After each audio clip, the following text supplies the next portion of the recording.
everyone. My name is Patrick. You're watching the Oilers Rundown, broadcast on the Oilers Fanatic and the Heavy Hockey Network.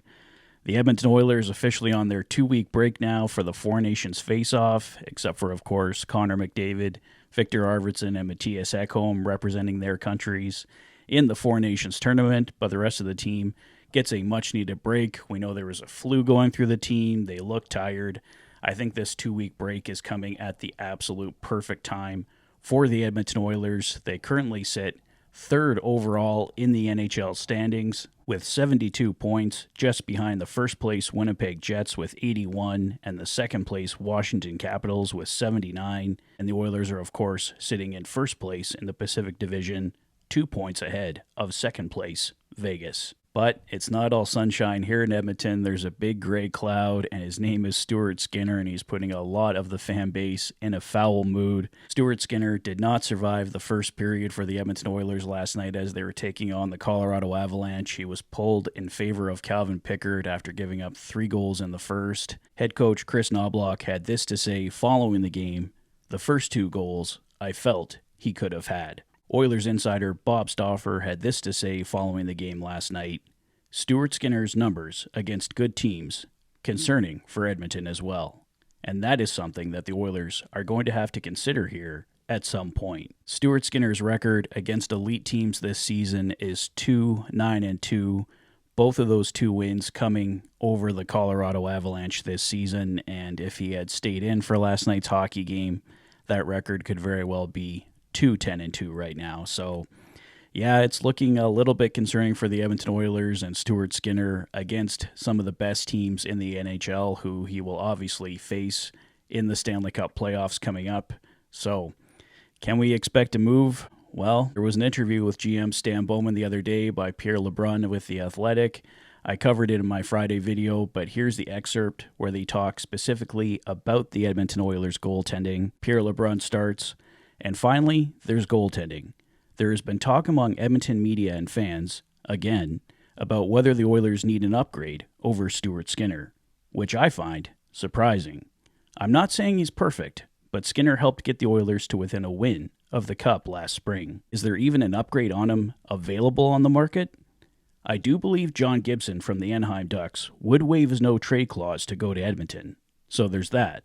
But it sure doesn't sound like Bowman sees goaltending as an area of concern." Stan Bowman had this to say: "Our goalies have been great since November," he said. "Calvin Pickard is 10-1 in his last 11 games, and Skinner's been excellent too. Based on the performance of the team and their performance individually, they've done a really good job for us. So I'm not sure where that talk comes from. We certainly believe in both of them, and we think they've been a big part of why our team has been so consistent over the last several months here." So it sure didn't sound like goaltending was a major concern for the Edmonton Oilers here going into the trade deadline. But there was a report on Hello Hockey this morning with Tom Gazzola and Sean Bell, and insider David Pagnotta had this insight. All right, David, I'm reluctantly bringing this up because it's all in the nasty chat and has been for the first hour. John Gibson, do the Oilers make an upgrade in goal? We keep saying no. People are not happy with Stu Skinner. By the way, he was 17-7-3 since November 9th with a .909 save percentage and just under .250 GAA in that span. Can you please tell us what's going on in terms of any potential moves in net for the Edmonton Oilers? I think there's been a recent discussion. Oh. Between the 2 teams. I don't think anything is imminent. I think it might have just been exploratory. Okay. And I don't know if this was this week or last week or what have you. I was told it was relatively recent, but more of the exploratory stage if they do go this route, because they are poking around at another defenseman. They're looking at some depth pieces. Gibson has a no trade. I don't know definitively, but I think he would be open to chasing a cup in Edmonton. Wow. But I don't know if I don't get the sense it's gotten too aggressively far yet, or if it will. But I do think from what I've heard that there's been at least a recent discussion to at least see where things are at. Maybe, has the price changed? Where's Anaheim's position right now? How much would they retain? But I don't think it's been anything beyond that. I'm very surprised to hear this, but what would because we were talking, we had played a hypothetical game earlier today. We really did. So what would it cost to get a guy like that out of Anaheim if you're Edmonton or any other team? Yeah, I would imagine Skinner's going to be going back. Yep, that'd be my guess. This is hypothetical, by the way, right? Very hypothetical. Yeah, totally. You. I don't have any insight as to any of the trade discussions. I don't know what the asking price specifically is.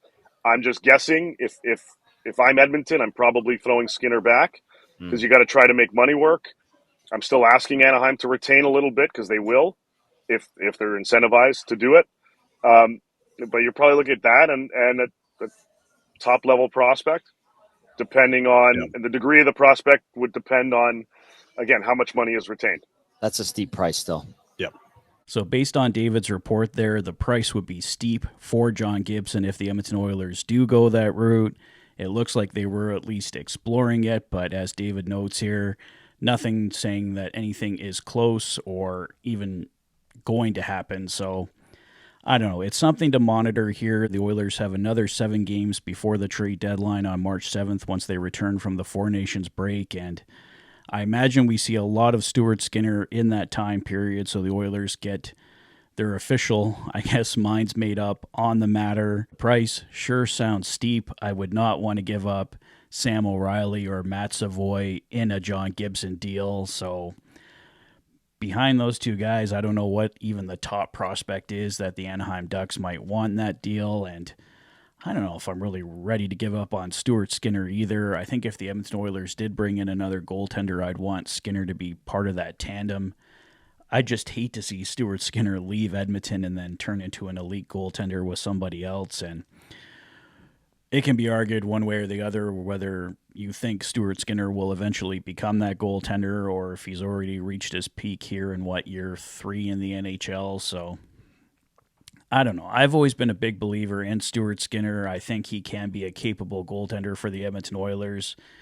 You guys know my opinion on it. I think Stuart Skinner and Calvin Pickard have provided great goaltending for the $3.6 million that we're spending on them.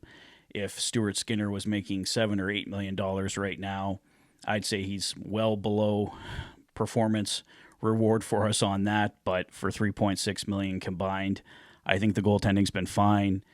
With the goaltending that they have here, the Oilers are sitting in 3rd place in the NHL and 1st place in their division. So it's not perfect, as I said in other videos, by any means whatsoever. I'm not saying the Oilers have the best goaltending in the NHL. It's not even close. But I think Stuart Skinner and Calvin Pickard have provided a reasonable level of goaltending for what the Edmonton Oilers are currently paying for. And I don't know, guys. Are we really blaming the wrong person here?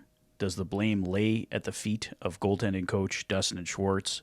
Is it time for the Edmonton Oilers to finally make a change there? So if the Oilers feel they have to go out there and get an upgrade, whether it's a John Gibson or a Karel Vejmelka or pick your goaltender, maybe GM Stan Bowman goes that course. If the Oilers do pick up a goaltender, that may be the only thing they can do at the trade deadline with their limited cap space and what other things they can move out. So it may mean giving up on Stuart Skinner, sending him back the other way in the deal for the Oilers to make the money work. So I'm not a huge fan of that for sure, but I don't know.